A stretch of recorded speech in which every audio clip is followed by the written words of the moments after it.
네, 오늘은 성령이 임하실 때라는 제목으로 하나님의 말씀을 전하도록 하겠습니다. 여러분, 교회에도 달력이 있는 것 아십니까? 저희 교회가 올해 초에 달력을 배부해 드렸죠.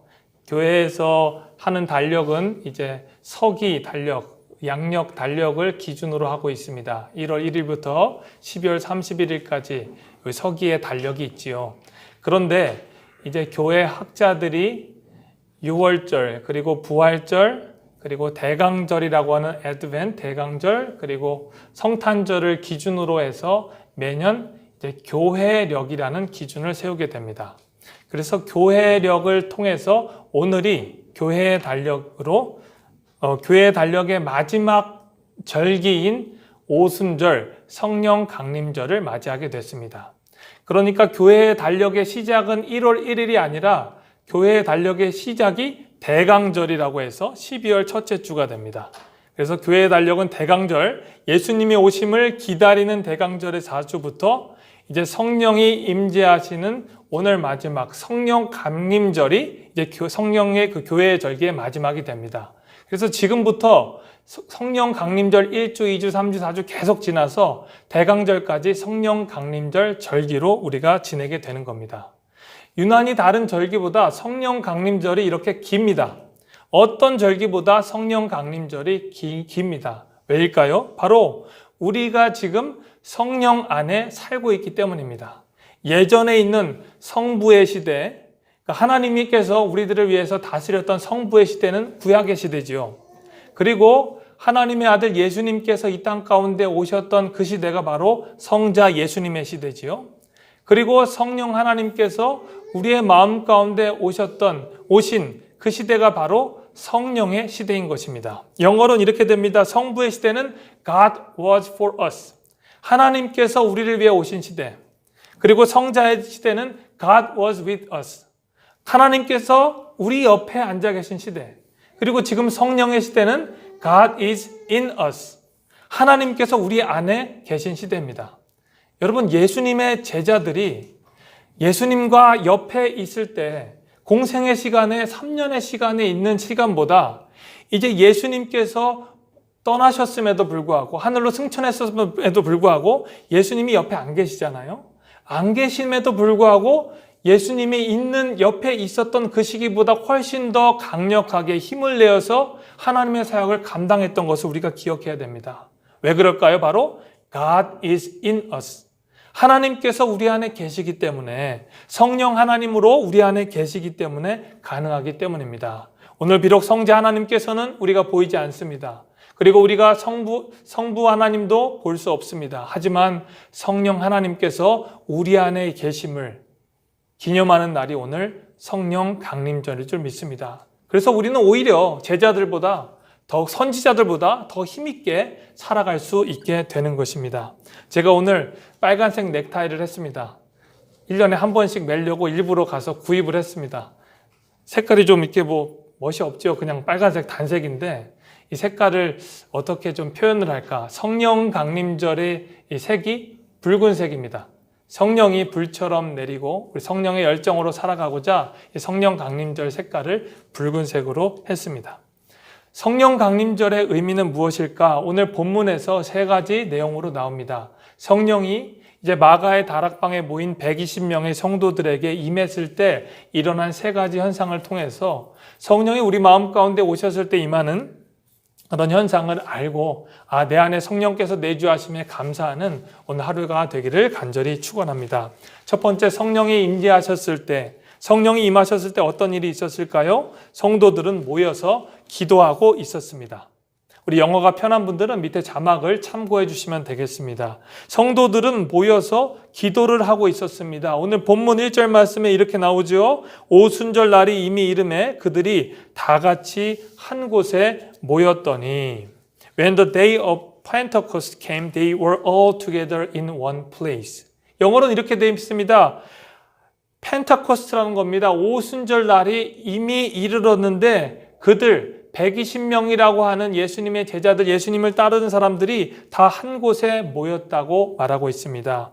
오늘 오순절은 펜타코스터라고 되어 있습니다. 오순절은 이제 6월절 후 50일이 지난 날을 오순절이라고 합니다. 오순이라는 것은 50일이라는 뜻이지요. 우리 한자어입니다. 순은 10일을 말하고 오순해서 50일 이후를 말하는 것입니다.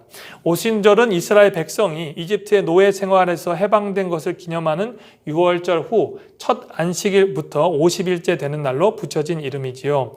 그래서 오순절 6월절 안식일 후 7째 후라고 해서 77절이라고도 붙이기도 합니다. 이스라엘 백성에게, 예수님을 믿지 않는 이스라엘 백성들에게 오순절 날은 축제의 날이었습니다. 그래서 그날에 이 오순절을 기념하기 위해서 예루살렘에 많은 사람들이 모여들었습니다. 역사가 요세푸스는 그때 예루살렘에 모인 약 인원이 이스라엘 모든 사람들, 그리고 해외에 있는 디아스포라라고 하는, 그리고 떨어져 있는 유대인들이 약 200만 명 정도 모였다고 기록을 하고 있습니다. 그래서 오늘 본문에 한 곳에 모였다는 것, 이 제자들이 모인 것뿐만 아니라 120명이 모인 뿐만 아니라 예루살렘은 잔치집이 되어서 많은 사람들, 유대인들이 한 곳에 모였다는 것을 우리가 기억해야 한다는 것입니다. 오늘 특별히 오늘 말씀을 기록한 누가가 집중해서 이렇게 말합니다. 오순절 날이 이미 이뤘는데 그들이 다 같이 한 곳에 모였다는 것입니다. 이 한 곳에 모였다는 것은 장소적인 의미도 될 수 있습니다. 분명히 120명이 마가의 다락방이라는 곳에서 한 곳에 모였는데 원어로는 한 마음을 품었다는 뜻을 가지고 있습니다. 여러분, 장소적으로 저희가 한 20명이 저희 모였습니다. 그런데 마음은 전혀 다른 생각을 갖고 있어요. 이것이 진정한 하나의 모임이 될까요? 장소적인 의미를 더 넘어서 우리의 마음이 하나가 되어야 진정한 하나가 되는 것입니다. 오늘 성경에서 말씀하시는 하나가 되어서 모였다는 것은 마음으로 한 마음을 품었다는 겁니다. 저희 교회의 이름이 한마음 사랑교회지 않습니까? 얼마나 아름답습니까? 한 마음으로 주님을 사랑하는 이 교회, 이 이름대로 될 줄 믿습니다. 여러분, 한 마음으로 주님을 사랑하는 이 공동체가 바로 마가의 다락방에 모인 120명의 그 공동체 인원이었습니다. 그들이 무엇을 했을까요? 그들은 모여서 하나님 앞에 기도를 했지요. 예수님께서 내가 다시 너희에게 올 것이라 하는 그 말씀을 기억하면서 그들은 기도하고 기도했습니다. 분명한 날짜와 시간을 알려주지 않았습니다. 여러분, 누가 여러분에게 나 올 거야 라고 얘기하는데 날짜를 얘기 안 해주면 얼마나 원망스럽습니까? 정확한 시간을 알려주어야 좀 우리가 감을 잡고 기대를 하고 우리의 삶도 살고 또 그 시간에 맞춰서 준비를 할 텐데 예수님께서 정확한 날짜를 알려주시지 않았습니다. 예수님께서 사도행전 1장에 보면 제자들과 약 40일 정도 유하시고 하늘로 승천하셨다고 했어요. 그러니까 오순절은 예수님이 승천하시고 나서 약 열흘 후가 됩니다. 열흘 동안 제자들이 했던 것, 마가의 다락방에 모여서 하나님 앞에 간절히 기도했다는 것입니다. 시간을 알지 못했지만 주님이 막 침묵하시는 것 같지만 주님이 언제 돌아오실지 모르고 어떤 모습으로 오실지 모르지만 그들은 마가의 다락방에 모여서 하나님의 때를 기다렸습니다. 이것이 바로 그들의 신앙 자세였습니다. 성령이 임하시기 전에도 이미 성령께서, 그들의 마음 가운데 있는 성령께서 그들에게 하나가 되게 하셔서 기도하게 하셨던 것입니다. 성령께서 호련히 나타나셔서 그들의 마음 가운데 임재해 주시는 그 배경은 바로 이미 그들 마음 가운데 하나가 되어서 하나님 앞에 기도하시는 것이었습니다. 사도행전 1장 8절 말씀에 이렇게 되어 있지요. 오직 성령이 너희에게 임하시면 너희가 권능을 받고 예루살렘과 온 유대와 사마리아와 땅끝까지 이르러 내 증인이 되리라. 영어로 이렇게 되어 있습니다. But you will receive power when the Holy Spirit comes on you. And you will be my witness in Jerusalem and in all Judea and Samaria and to the end of the earth. 언제까지? 예루살렘과 온 유대와 사마리아와 땅끝까지 이르러 내 증인이 되는 것은 내 힘으로 되는 것이 아니라 성령님께서 되게 하신다는 것입니다. 그들이 기도하게 한 것, 자기 힘으로 된 것 같지만 실제로는 성령께서 이미 마음 가운데서 하나가 되게 하셨던 것입니다. 성령의 역사는 그들 가운데 이미 함께 하셨고 성령의 그 파워가 그들의 마음을 작동해서 하나님 마음 가운데 기도하게 하시는 것입니다. 여러분, 오늘 말씀을 우리가 적용해 볼까요? 우리는 기도할 때 하나님의 역사가 일어나는 것을 깨닫게 됩니다. 기도하지 않는 공동체는 잠잠합니다. 기도하지 않는 공동체에는 무슨 일이 일어나지 않습니다. 평안한 것 같지만 실제로는 평안한 것이 아니라 점점 추락하는, 그리고 점점 가라앉는 난파선과 같은 것입니다. 여러분, 난파선, 배가 꺼져진 난파선이 한꺼번에 기울지 않습니다. 천천히 물이 점점 차올라서 나중에는 가라앉는 것처럼 조용히 하나님의 때를 기다리지 않고 기도하지 않는 공동체는 가라앉을 수밖에 없습니다. 하지만 하나님 앞에 기도하는 공동체는 하나님께서 살려주시는 것입니다. 매일 말씀 묵상을 통해서, 그리고 수요 예배를 통해서, 그리고 토요 새벽 기도회에 여러분 열심히 참석하여서 기도의 용량을 조금씩 늘려가시기 바랍니다. 내가 주일날 한 번만 예배 드렸다 하시는 분은 이번에는 수요 예배를 한번 도전해 봐야겠다. 수요 예배 때 나와서 기도를 해야겠다. 그리고 수요 예배까지 참석하시는 분은 이번에는 토요 새벽 기도회를 참석해야겠다. 그리고 이 3번의 예배로 부족한 분들은 내가 매일 말씀 묵상을 통해서 말씀을 잡고 주님 앞에 기도하겠다라는 결단을 하시기 바랍니다. 이것이 바로 교회의 힘입니다. 이것이 바로 공동체의 힘입니다. 마가의 다락방에 모인 120명은 힘이 없었습니다. 세상적으로 보잘것없는 사람이었습니다. 하지만 그들이 가지고 있는 단 한 가지 힘은 성령의 힘이었습니다. 하나님께서 하나 되게 하시는 힘, 그들 가운데 기도함으로 능력 있게 하시는 힘, 그 힘으로 그들이 전 세계를 변화시켰습니다. 그들이 전 세계를 변화시킬 수 있는 힘을 가졌던 것입니다. 여러분, 이 기도의 무기를 소유하는 저와 여러분들이 되기를 간절히 축원합니다. 여러분, 성령께서 임재하셨을 때 두 번째 어떤 일이 일어났을까요? 성령은 각 사람에게 임하였다라고 말씀하고 있습니다. 오늘 말씀을 보니까 성령께서 각 사람에게 임재하셨다라고 되어 있는 것입니다. 성령이 그 공동체 가운데 120명 가운데 한꺼번에 단체적으로 임하시기도 했지만 성령은 각 사람의 마음 가운데에 임했다고 오늘 성령이 말하고 있는 것입니다. 어떤 사람에게는 바람처럼, 그리고 어떤 사람에게는 불처럼, 그리고 어떤 사람들에게는 비둘기처럼 성령이 임했던 것입니다. 여러분, 2절 말씀 우리 읽겠습니다. 여기 나오죠? 2절 말씀 우리 같이 읽어볼까요? 시작. 호련히 하늘로부터 급하고 강한 바람 같은 소리가 있어 그들이 앉은 온 집에 가득하며. 네, 하나님의 말씀, 성령이 갑자기 하늘로부터 강한 바람과 같은 소리가 있었다는 겁니다. 오늘 말씀을 기록한 사람이 누가지요? 누가는 의사입니다. 과학자입니다. 굉장히 정확하게 기록을 하려고 애썼습니다. 자기가 확실히 본 것, 눈으로 본 것은 A는 B이다 라고 이야기하지만 그가 느낌으로 봤던 것은 이렇게 이야기합니다. 강한 바람 같은 소리가 났다는 것입니다. 영어로 이렇게 돼 있죠. Suddenly a sound like a blowing of a violent wind came from heaven. 어떤 바람과 같은 소리가 자기한테 들렸다는 것입니다. 성령의 임재는 그가 볼 때는 추상적인 그리고 개인적인 경험이었다는 거예요. 그리고 3절에는 또 이렇게 말합니다. 불의 혀처럼 갈라지는 것이 그들에게 보였다는 겁니다. 그러니까 바람과 같이 보이기도 하고 불의 혀같이도 보였다라고 말하고 있습니다. 이 두 가지는 전부 다 성령의 특징을 말하는 것입니다. 바람같이 불었다는 건 무엇입니까? 바람은 생기를 말하고 그리고 영을 말합니다. 여기서 말하는 바람은 헬라어로 루아흐를 말하는데 이것은 구약 성경에 나오는 생기를 말합니다. 여러분, 생기라는 말은 구약 성경에서 한 2번 정도 쓰였는데 창세기 2장 7절에 이렇게 말씀하십니다. 여호와 하나님이 흙으로 사람을 지으시고 그 생기를 그 코에 불어넣으시니 사람이 생명이 된지라. 생기를 그 코에 불어넣어 주시는 거예요. 그러니까 이 급한 바람이 바로 하나님의 생기였습니다. 루아흐. 이 생기가 하나님께서 아담에게 보여주신 그 생기가 수천 년이 지나서 마가의 다락방에 모여서 기도하는 성도들의 마음 가운데 동일하게 임했다는 것입니다. 그 생기는 바로 성령이죠. 성령께서 그들의 마음 가운데 바람같이 임했다는 것입니다. 생기가 임할 때 어떤 일이 일어납니까? 에스겔서 37장 5절에 이렇게 말씀합니다. 주 여호와께서 이 뼈들에게 말씀하시기를 내가 생기로 너희에게 들어가게 하리니 너희가 살리라. 생기가 우리들의 마음 가운데에 그 뼈 같은 뼈에 생기가 들어가면 그 뼈가 맞춰지고 뼈에 살이 입혀지고 뼈에 이제 사람이 되고 생명이 되고 그것들이 군대가 된다. 에스겔서의 표현이 있는 것처럼 그 생기가 들어갈 때에 하나님의 영이 들어갈 때에 우리들이 진정으로 하나님의 영으로 살아갈 수 있는 사람이 된다라고 말씀하고 있는 것입니다. 이것이 바로 누가가 표현했던 성령이 바람처럼 내리는 것이었습니다. 여러분, 바람은 얼마나 힘이 센지 몰라요.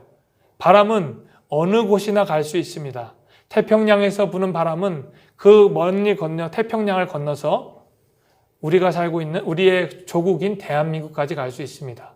이 바람은 제한을 받지 않아요. 전 세계로 떠돌아다녀요. 그래서 우리가 아마 성령의 바람이라고 하는 것 같아요. 성령의 바람이 불면 이 바람이 사람들을 점점 지나서 이제 온 유대와 사마리아와 땅끝까지 이르러서 하나님의 증인이 되게 할 수 있는 힘을 갖게 되는 것입니다. 성령의 바람이 불면 우리의 영혼의 가치관이 뒤집어 엎어지게 됩니다. 여러분, 가장 강력한 바람은 어디서 붑니까?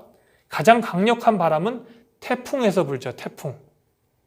허리케인이라고도 하고 토네이도라고도 합니다. 우리가 살고 있는 이 태평양 지역은 허리케인이랑 토네이도가 거의 없는 것 같아요. 하지만 저 중부, 동부 그 지역은 토네이도가 지나가는 길이 있죠.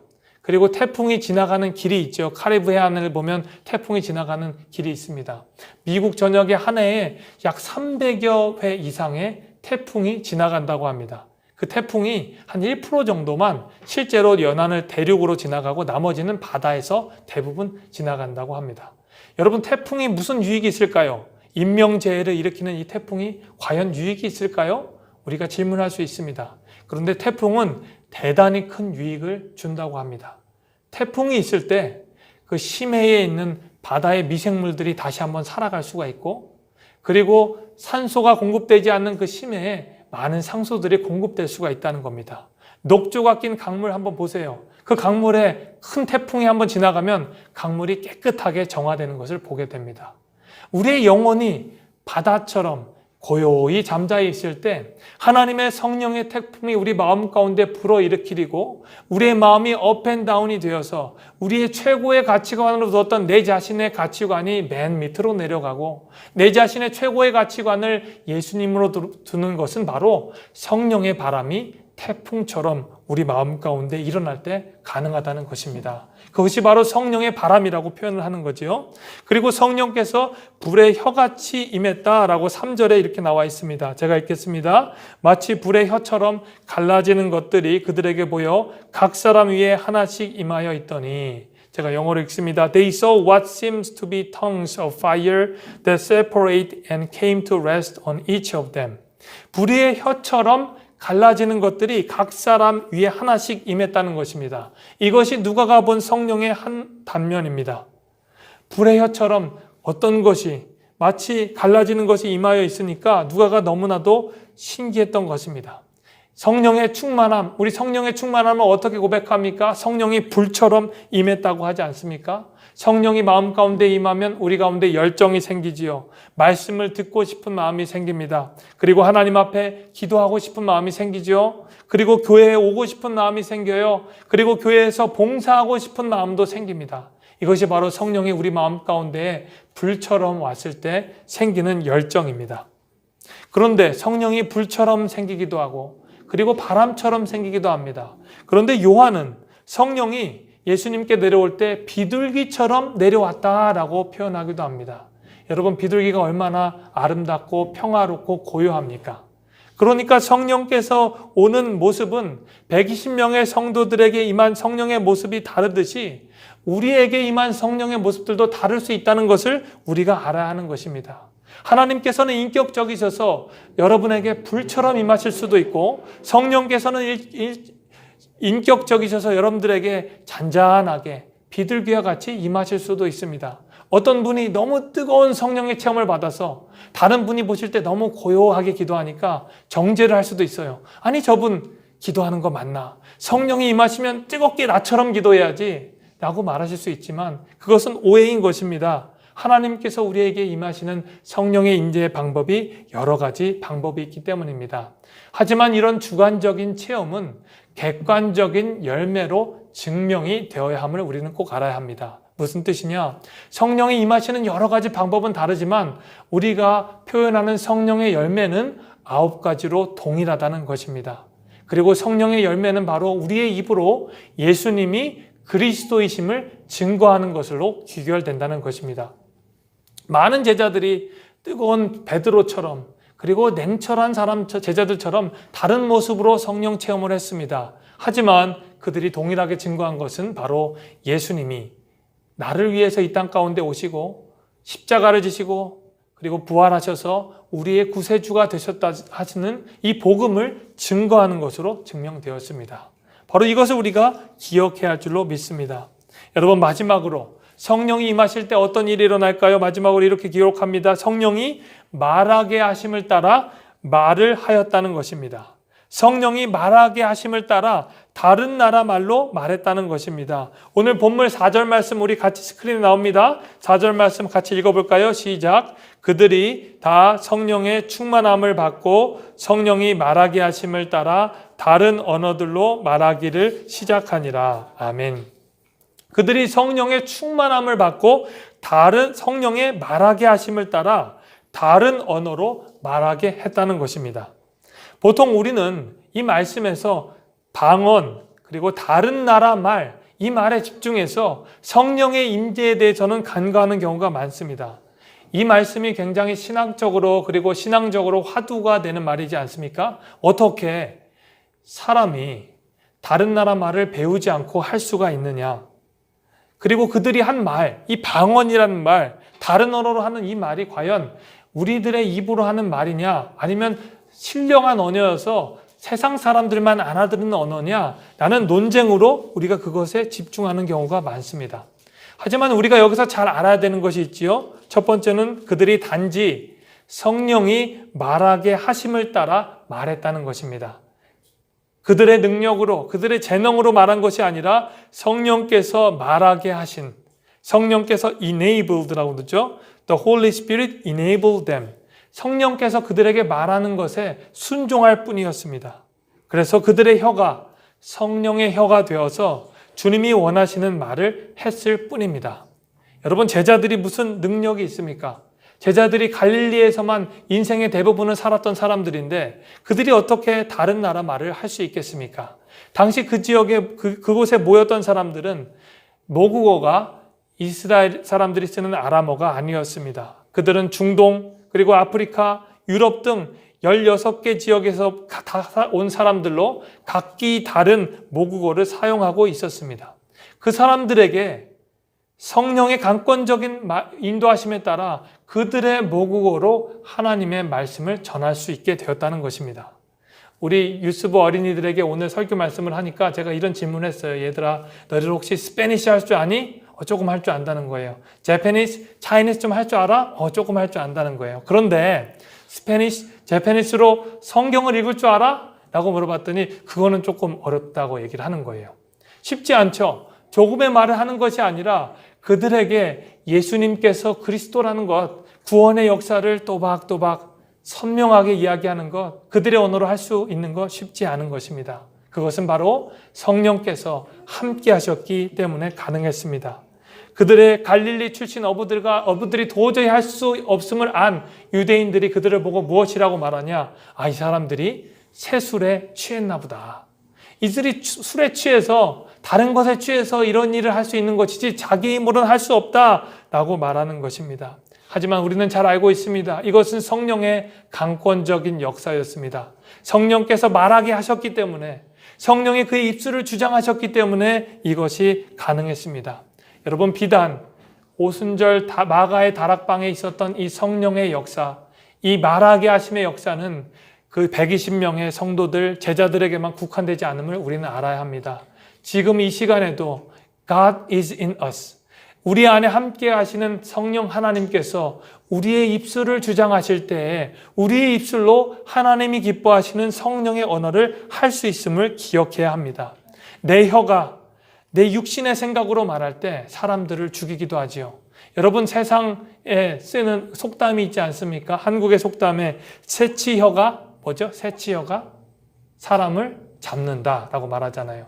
요 새치혀로 사람을 잡을 수도 있다는 거예요. 그런데 이런 속담도 있습니다. 말 한마디에 무슨 빚을 갚죠? 천냥 빚을 갚는다고 해요. 말 한마디에 천냥 빚을 갚는 요 입.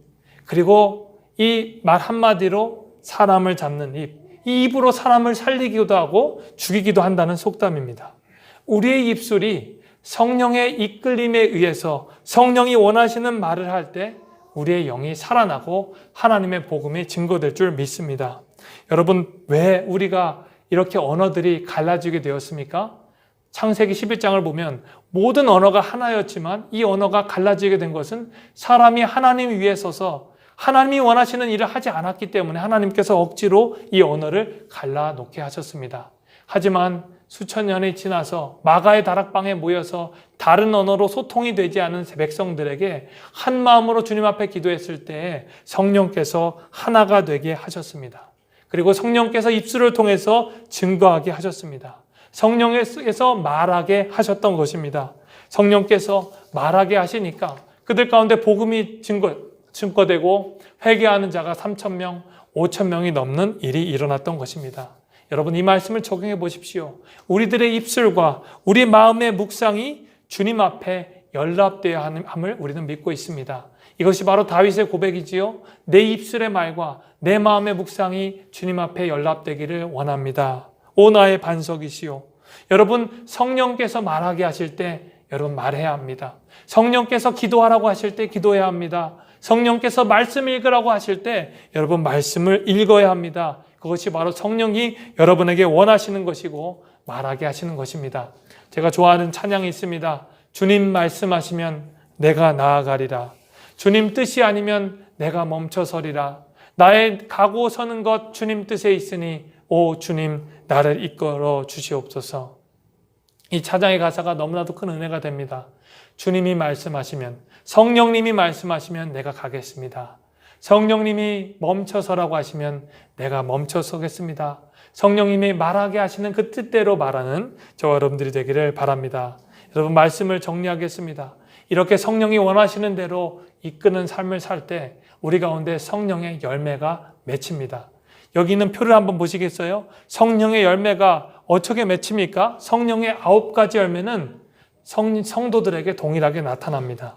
성령의 9가지 열매 앞에 글자만 따면 사희화오 자양충원절이 됩니다. 외우기 어려우시면 이렇게 외우시면 됩니다. 사희화오 자양충원절. 그러면 얼추 다 외워집니다. 처음에는 사랑입니다. love. 그리고 희락, 또 쉬운 말로 기쁨이죠. 기쁨이 생깁니다. joy. 그리고 성령이 함께 하시면 화평, peace가 생깁니다. 그리고 오래 참음, patience. 그리고 자비, kindness. 양선, goodness. 충성, faithfulness. 그리고 온유, gentleness. 그리고 절제, self-control. 이렇게 9가지 열매가 우리가 성령 안에 거할 때 생긴다는 겁니다. 저 중에 안 좋은 것이 어디 있겠습니까? 시기가 있습니까? 질투가 있습니까? 다툼이 있습니까? 살인이 있습니까? 이것은 성령께서 우리 가운데 임재하셨을 때, God is in us, 임재하셨을 때 일어나는 역사입니다. 오늘 성령 강림절을 맞이하여 우리의 삶이 이제 성령 안에서 계속적으로 살아가야 될 줄 믿습니다. 성령을 초청하고 성령이 원하시는 대로 하루하루 살아가면서 이렇게 성령의 많은 열매를 맺어 살아가며 세상 가운데 하나님의 복음을 전하기에 부족함이 없는 우리 한마음 사랑교회 모든 성도님들 되기를 주님의 이름으로 간절히 축원드립니다. 기도하겠습니다. 하나님 감사합니다. 성령의 충만함을 저희들 사모합니다. 성령이 임하셨을 때 저희들 일어나는 일들에 대해서 배웠습니다. 우리 가운데 임재하시는 하나님, 성령 하나님, 우리가 이 자리에 모이게 하시고 기도하게 하시고 우리의 뜻대로가 아니라 우리의 입술이 성령의 혀가 되어서 하나님의 말씀을 대언하게 하시니 감사합니다. 우리들의 입술로 주님을 증언할 수 있도록 도와주시고 늘 성령을 주님으로 모셔드려서 성령의 9가지 열매들이 주렁주렁 맺히는 하나님의 귀한 자녀 다 될 수 있도록 은혜 내려 주시옵소서. 감사하며 사랑하는 예수님의 이름으로 기도하옵나이다. 아멘.